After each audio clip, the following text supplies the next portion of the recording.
അപ്പോൾ സച്ചു നേരത്തെ പറഞ്ഞു എനിക്ക് നമ്മുടെ PSC പ്രതികരണം ഉണ്ടായിരുന്നല്ലോ, പ്രതിഷേധം ഉണ്ടായിരുന്നല്ലോ, സെക്രട്ടേറിയറ്റിന് മുമ്പിൽ വാർത്തയൊക്കെ ആയിരുന്നു. അപ്പൊ എങ്ങനെയായിരുന്നു ലിസ്റ്റിലേക്ക് വന്ന് എല്ലാ കാര്യങ്ങൾക്കും ഇങ്ങനെ പ്രതിഷേധിക്കാറുണ്ടോ അതോ സ്വന്തം കാര്യം വന്നപ്പോ ഇറങ്ങിയതാണോ? ഇല്ല, ഞാനിപ്പം എനിക്കൊരു സാധനത്തിനെ കുറിച്ച് പ്രതിഷേധിക്കണമെങ്കിൽ എനിക്ക് അതിനെ പറ്റി അറിയണം. അപ്പൊ ഞാൻ ഓൾറെഡി PSC ഇപ്പം ഏകദേശം ഡിഗ്രി കഴിഞ്ഞ സമയം തൊട്ട് പഠിക്കുന്നതാണ്. അപ്പോൾ ഇത് കഷ്ടപ്പെട്ട് എന്തായാലും കിട്ടിയേ പറ്റൂ. കാരണം അന്ന് ഡിഗ്രി ഒന്നുമില്ല, കൂട്ടുകാരന്മാരെല്ലാം ജോലിക്ക് കയറി. അപ്പോൾ നമുക്ക് എന്താണെന്നുള്ളത് വീട്ടുകാർ തന്നെ പറഞ്ഞോളി, അപ്പുറത്തെ പിള്ളേരെ കണ്ടുപിടി, അങ്ങനെയൊക്കെ. അപ്പോൾ കഷ്ടപ്പെട്ടെന്ന് പഠിച്ചതല്ലേ, പഠിച്ച് 5 വർഷം കഴിഞ്ഞിട്ടും എക്സാമും കാര്യങ്ങളും വന്ന് അതും പാസ്സായത്. 2 ഘട്ട എക്സാമും കഴിഞ്ഞിട്ടാണ് നമ്മൾ പോയി നിൽക്കുന്നത്. അപ്പോൾ കഴിഞ്ഞ പ്രാവശ്യം കോപ്പിയുടെ സീന് കാരണം പകുതി പേരെ എടുത്തിട്ടുണ്ടായിരുന്നു, പകുതി പേരെ നമ്മൾ കളഞ്ഞായിരുന്നു. CPOടെ കഴിഞ്ഞ പ്രാവശ്യം കോപ്പിയുടെ സീൻ വന്നപ്പം.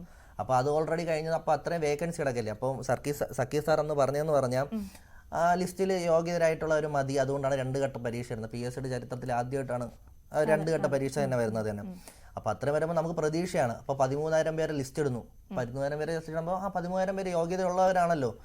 ഫിസിക്കൽ പാസ്സാവുന്ന എല്ലാം പാസ്സാവുന്ന നമ്മളെല്ലാവരും കിട്ടുമെന്ന് പ്രതീക്ഷിച്ചിരിക്കുന്ന എക്സാം പെട്ടെന്ന് വന്നിട്ട് 3,000 പേരെ മാത്രം എടുത്തു കഴിഞ്ഞാൽ പ്രതിഷേധിക്കാതില്ല. കാരണം അവസാന ചാൻസ് ഉള്ള എത്ര പേരുണ്ട്, ഇതേന്നും പറഞ്ഞിരിക്കുന്ന എത്ര ആൾക്കാരുണ്ട്.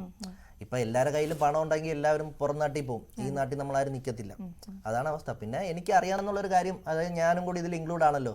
അപ്പോൾ ഇപ്പൊ ഞാൻ പോയി കഴിഞ്ഞാൽ ചിലപ്പോൾ ഒരു ചർച്ച വിഷയം ആയാലോ, കാരണം ഇത്ര ഇൻഫ്ലുവൻസർ അല്ല. അപ്പൊ അതുകൊണ്ട് പലരും എൻ്റെ അടുത്ത് വന്ന് നമ്മൾ വീഡിയോ ചെയ്തിട്ടുണ്ടായിരുന്നു.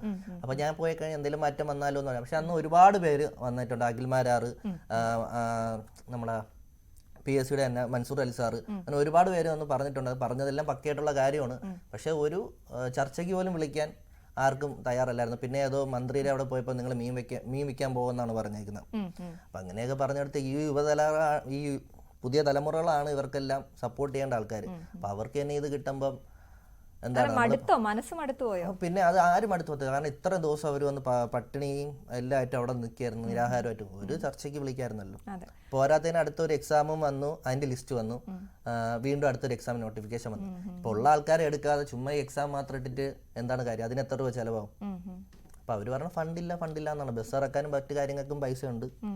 ഈ ഒരു പഠിച്ച് അർഹതപ്പെട്ട ഒരു സാധനത്ത് തരാൻ എനിക്ക് പോലീസ് ആവാൻ എന്നുവെച്ചാൽ ഗവൺമെന്റ് ജോലി. കാരണം പോലീസാണ് കുറച്ചുകൂടി ആമ്പിള്ളേർ കിട്ടാനായിട്ട് എളുപ്പമുള്ളത്. കുറച്ച് പഠിച്ച് ഫിസിക്കലുണ്ട്. അപ്പോൾ ജോലിക്ക് കയറിയിട്ട് അമ്മ വർക്ക് ചെയ്യല്ലേ, സല്യൂട്ട് ചെയ്യണമെന്നൊരു ആഗ്രഹമൊക്കെ ഉണ്ടായിരുന്നു, യൂണിഫോം ഒക്കെ ഇട്ട്. എന്നിട്ടോ ലിസ്റ്റിൽ വന്നപ്പോൾ അമ്മയ്ക്ക് ഭയങ്കര സന്തോഷം. പിന്നെ അമ്മയ്ക്കും അച്ഛനൊക്കെ എപ്പോഴും ഗവൺമെന്റ് ജോലിക്കാരൻ, അവർക്കാർക്ക് ഈ ഒരു സൈഡ് അറിയത്തില്ല എന്താണെന്നുള്ളത്. അപ്പോൾ അവരും നമ്മളെ ലൈഫ് ആദ്യമേ മാറിയത് ഈ ഗവൺമെന്റ് ജോലി കിട്ടിയതിന് ശേഷമാണ് വീട്ടുകാർക്ക്. അതുവരെ നമ്മൾ സാധാരണ കുടുംബമായിരുന്നു, അച്ഛനും തയ്യലൊക്കെ ആയിരുന്നു. അപ്പൊ അതിൽ നിന്ന് മാറി അത്രയും വന്നപ്പോ ഞാനും അതെ ഗവൺമെന്റ് ജോലി വരുമ്പോൾ അതിൻ്റെതായിട്ടൊരു വിലയുണ്ടല്ലോ. അപ്പൊ അത് ആ മനസ്സങ്ങ് മാറിയോ? അത് മൊത്തം മാറി. ഇനി നമുക്ക് വീട്ടുകാരെയും കൂടെ മാറ്റണം.